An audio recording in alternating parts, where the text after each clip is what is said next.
धम्मपद गाथा क्रमांक 114।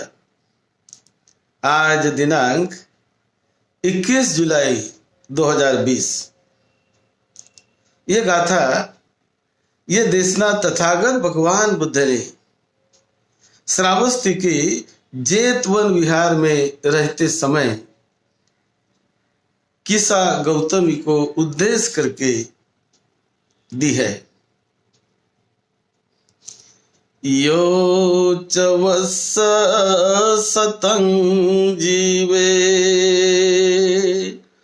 अपसं अमतं पदं एकाहं जीवितं सेयो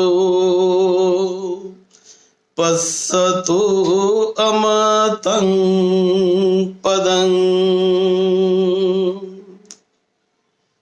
तथागत भगवान बुद्ध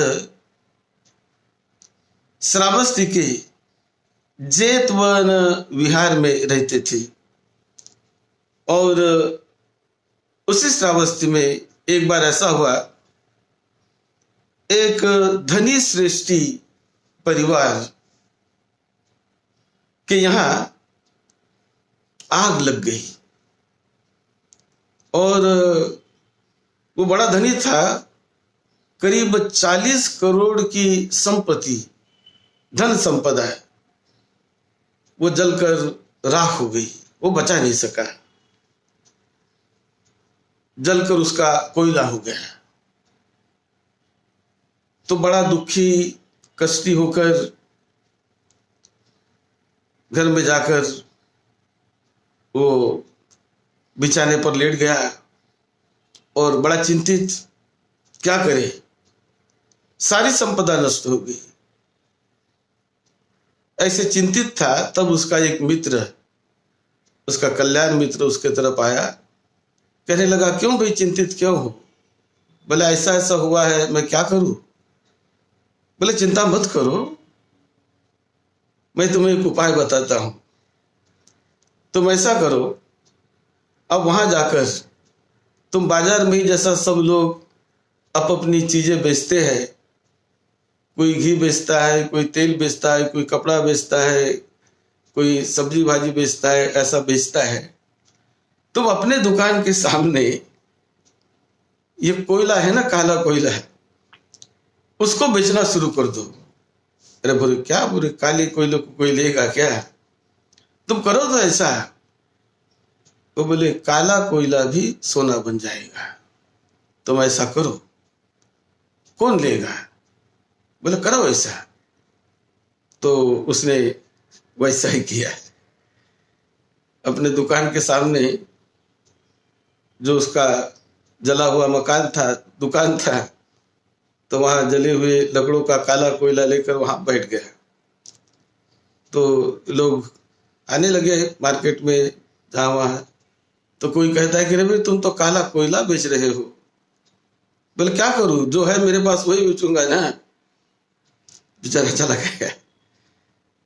तो ऐसे करते करते एक कृषा गौतमी नाम की लड़की वो वहां पर आ गई और वो वहां पर आकर उसको दिखने लगा, वो काला कोयला उसको दिखने लगा सोना जैसा। उसकी पारमिता भी थी। तो वो कहने लगी वो कोयला बेचने वाले को कि क्या भाई आप तो सोना बेच रहे हो? उसने कहा भाई कहाँ का सोना, कहाँ है सोना? बोले है ना तो सोना। बोले उठा कर बताओ। तो उसने हाथ लगाया और वो उठाया और देखो बोले ये सोना है। तो उठाते बराबर, हाथ लगाते बराबर वो सोना बन गया। तो उसके मित्र ने बताया था कि कोई ऐसा आएगा और सोना बनेगा। तो ये हो गई बात। अब वो सोचने लगा कि लड़की तो बड़ी भाग्यवान है भाई।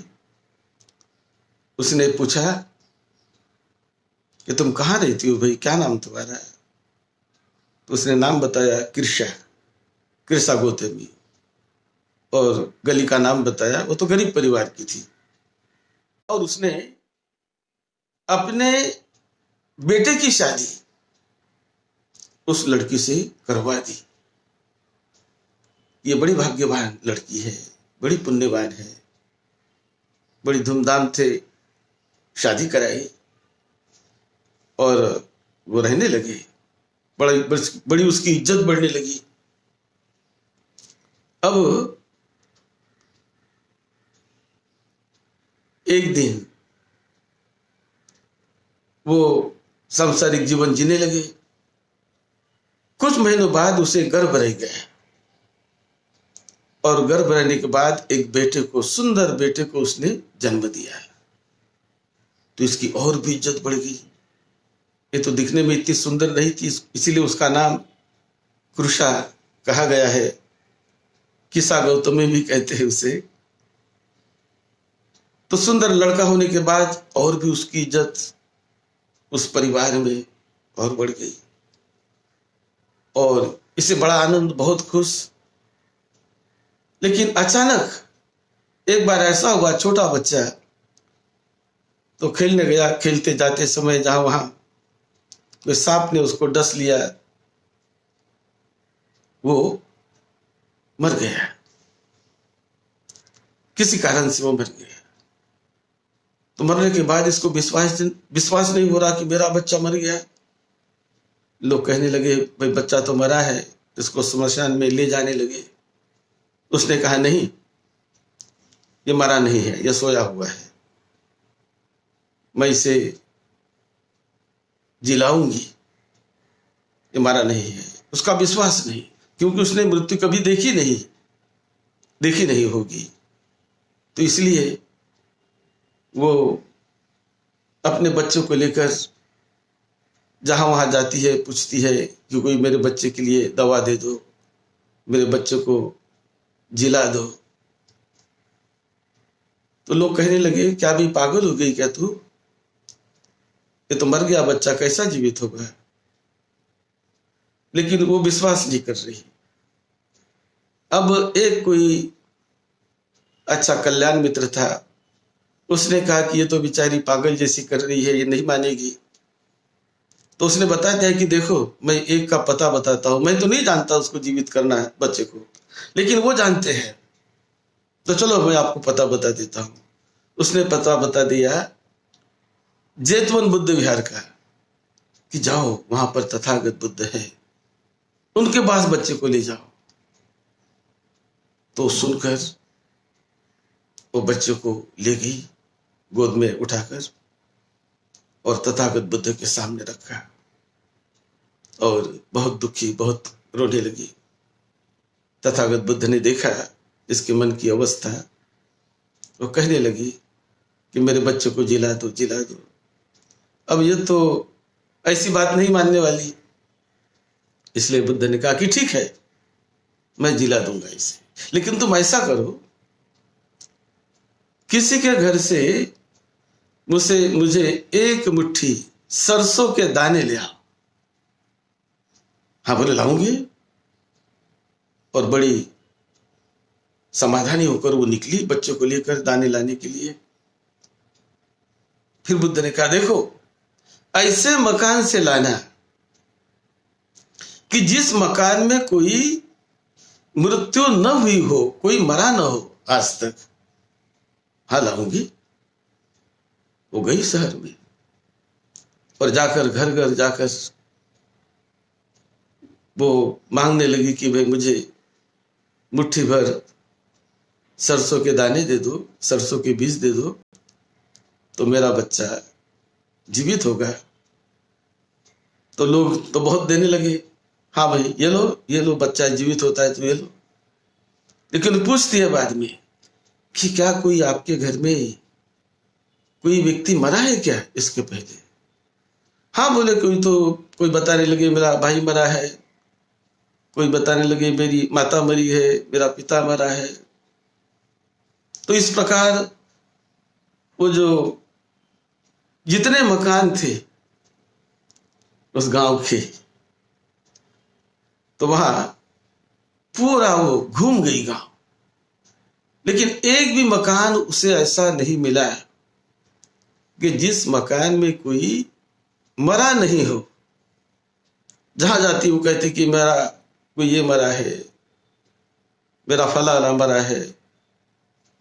तो वैसे तो जीने वालों से अधिक संख्या होती है मरने वालों की ही। तो ये पूरा घूमते घूमते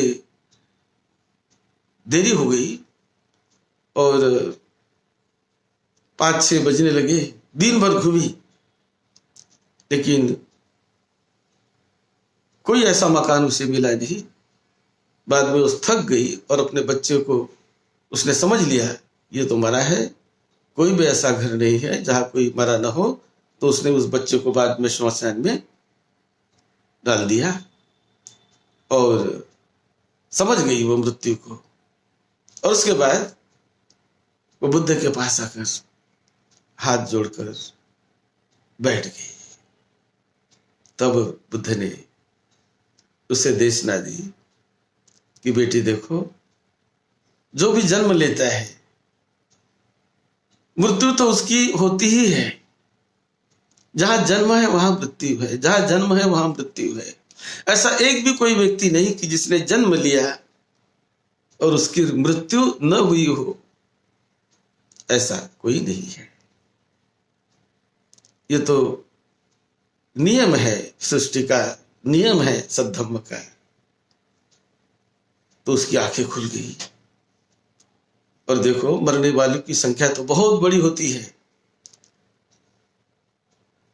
जीने वालों की संख्या कम है।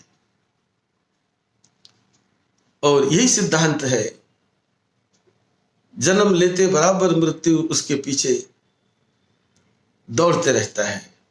किसी भी उम्र में, किसी भी समय, किसी भी वजह से, किसी भी कारण से उसकी मृत्यु हो जाती है। तो ये जब बुद्ध उनको समझा के बता रहे थे, जीवन की बातें बता रहे थे, लेकिन जो व्यक्ति जीते जी अमृत पद का साक्षात्कार करते हैं वो इससे छूट जाते हैं। तो ये सुनकर बड़ी प्रभावित हुई। बुद्ध ने ये देशना उस समय उनको दी और जब यह देशना दी, वो देशना सुनते ही रोम रोम उसके खड़े हो गए, सारी प्रीति शरीर में निर्माण हो गई। वो श्रोतापन्न हो गई बुद्ध के इस देशना से, और वो श्रोतापन्न हुई तो उनके साथ बैठे हुए कई लोग श्रोतापन्न हो गए, क्योंकि वो बुद्ध के मुंह से निकलने वाली देशना थी। और श्रोतापन्न बनने के बाद बड़ी ऊंची अवस्था होती है श्रोतापन्न। तो बुद्ध ने उनको भिक्षुनी बनने के लिए कहा, भिक्षुनी संघ के वहां भेज दिया। भिक्षुनियों ने उसे भिक्षुनी की दीक्षा दी और कृषा गौतमी भिक्षुनी बनी। भिक्षुनी बनने के बाद उसको एक काम सौंपा गया था कि हॉल में जाकर, जो सभागृह है वहां जाकर वो हर दिन दिया जलाया करे। तो ऐसा जाकर वो दिया जलाती थी। अब एक दिन दिया जलाया उसने, और दिया जलाते समय वो दीपक, ये दीपक की लौ को, ये उठने वाली ज्वाला को वो मन लगाकर देखने लगी कि देखो ये दीपक की ज्वाला उत्पन्न होती है, नष्ट होती है, उत्पन्न होती है, नष्ट होती है, प्रतिक्षण बदलती है, प्रतिक्षण बदलती है। वो देखते रह गई और देखते देखते उसको लगने लगा कि जैसे ये दीपक की लौ, दीपक की ज्वाला, यह जैसी प्रतिक्षण बदलती रहती है, छोटी होती है, बड़ी होती है, छोटी होती है, बड़ी होती है, हिलती डुलती है, बदलती है। यह आलम्बन देखते देखते उनको लगने लगा कि मेरा चित्त भी तो ऐसे ही बदलता है, मेरे शरीर में भी तो ऐसे ही परिवर्तन होता है। वो दीपक की ज्वाला लौ देखते देखते वो अरहत बन गई और अपने जीवन को धन्य धन्य कर दिया, सारे दुखों से मुक्त हो गई अमृत पद का साक्षात्कार कर लिया। और उसके बाद ये किस्सा गौतमी हजारों हजारों लोगों का कल्याण करने वाली बनी। हजारों महिलाओं को उन्होंने सद्धम्म के रास्ते पर लाया है। दुखित बहुत लोग होते हैं समाज में, बहुत लोग दुखित होते हैं इस या उस कारण से, उस या उस कारण से। तो ये स्वयं अरहत बनी और हजारों हजारों महिलाओं का कल्याण करने वाली बनी। तो इसे समझाते समय बुद्ध ने ये गाथा कही थी, ये देशना दी थी। यो च वत्स सतं जीवे अपसंग अमतं पदं एकाहं जीवितं सेयो पश्यतो अमतं पदं।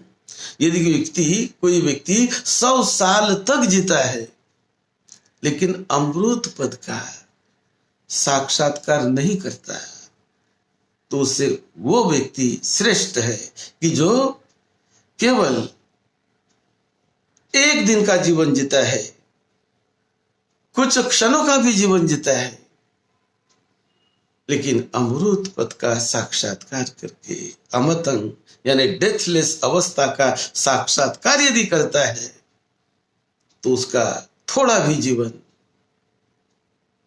बड़ा प्रशंसनीय है, कल्याणकारी होता है, वो श्रेष्ठ है।